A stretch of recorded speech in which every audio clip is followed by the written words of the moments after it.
Hi hello అండి, welcome back to our channel. ఇంతవరకు మన ఛానల్ ఎవరైతే సబ్స్క్రైబ్ చేయలేదో వెంటనే సబ్స్క్రైబ్ చేయండి, బెల్ ఐకాన్ ఆల్లో పెట్టండి. నేను చెప్పే ప్రతి వీడియో మీకు నోటిఫికేషన్ రూపంలో అందుతుంది. అయితే నేను కరోనా స్టార్టింగ్ నుండి అంటే దాదాపు 4 సంవత్సరాలు అవుతుంది. అప్పటి నుండి మనం గిట్నే అన్నదాన కార్యక్రమాలు కూడా చేస్తున్నాం. అంటే మీ ఫంక్షన్ ఎక్కడైనా కానీ, మన సిరిసిల్ల కానీ ఎక్కడ దగ్గర ఊర్లో అయినా కానీ ఎక్కడైనా కానీ ఈ ఫుడ్ కానీ ఏదైనా అన్నం మిగిలింది, అన్నం మా ఫంక్షన్ ఈ ఫుడ్ వేస్ట్ చేయొద్దు అని ఒకటి ఉదాహరణ తీసుకొని మనం అంటే చాలా ఇళ్ళల్లో చాలా ఫంక్షన్లలో ఏంటంటే ఫుడ్ మిగులుతుంది కదా, ఫుడ్ మిగులుతాను ఏం చెప్పినట్టు వాళ్ళు ఇష్టం ఉన్నట్టు పాడేస్తారు అన్నట్టు.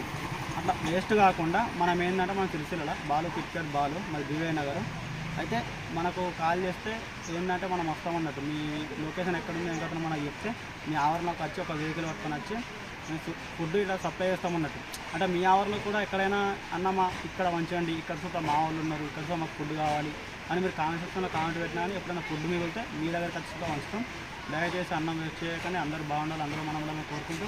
అయితే ఈరోజు మన గృహప్రవేశంకి వెళ్ళిన మన కళ్యాణ్ అనే వ్యక్తి మనకు కాల్ చేసిండు, అన్న మేము గృహప్రవేశం చేసినాం, ఈరోజు ఒక 50-60 మంది సరిపడా ఫుడ్ మిగిలింది, మీరు డొనేట్ చేస్తారట కదా, మరి అన్న ఇక్కడికి వస్తారా అంటే మా వెహికల్ని పంపించినాం అక్కడికి. మీ ఆవరణలో ఎక్కడైనా కానీ ఫుడ్ వేస్ట్ చేయకుండా అన్న ఇది ఫంక్షను, ఇక్కడ ఫంక్షన్ అయింది, ఈ ఫుడ్ మిగిలింది అని మాకు ఇన్ఫర్మేషన్ ఇస్తే మేము మీ దగ్గరికి వచ్చి మేము అట్నే ఫుడ్ ఇట్లా పంచాలనుకున్నా కానీ ఎక్కడైనా అన్న ఇక్కడ ఈ మా గల్లీకి మంచూర్రి అని కామెంట్ సెక్షన్లో కామెంట్ పెట్టినా కానీ నెక్స్ట్ ఎవరైనా చెప్పినా కానీ మనం ఫుడ్ అక్కడ కూడా పంచుతాం. అదేం లేదు, ఫుడ్ వేస్ట్ చేయకుండా అయిపోతుంది. వీళ్ళు ఉన్నోళ్ళు లేనోళ్ళు అన్నది ఏం లేదు, ఎవరికైనా ఏం లేదు, మనం పంచుడే ఫుడ్. కానీ వేస్ట్ చేయకుండా ఫుడ్ పంచాలని నిర్ణయించుకున్నాం. ఫస్ట్ అన్నకు మన సర్వపిండి ఏమో గోపాల్ నగర్లో వాళ్ళ వృత్తి అదంట, ఆ అన్న మనకు కాల్ చేసిండు. ముందు ఆ అన్నకు ధన్యవాదములు. అందరూ బాగుండాలి, అందులో మనం ఉండాలని కోరుకుంటాం. సుఖీభావ అన్నతో సుఖీభావ. అలాగే అందరికీ ముందుగా గణతంత్ర దినోత్సవ శుభాకాంక్షలు.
ఇంకోటి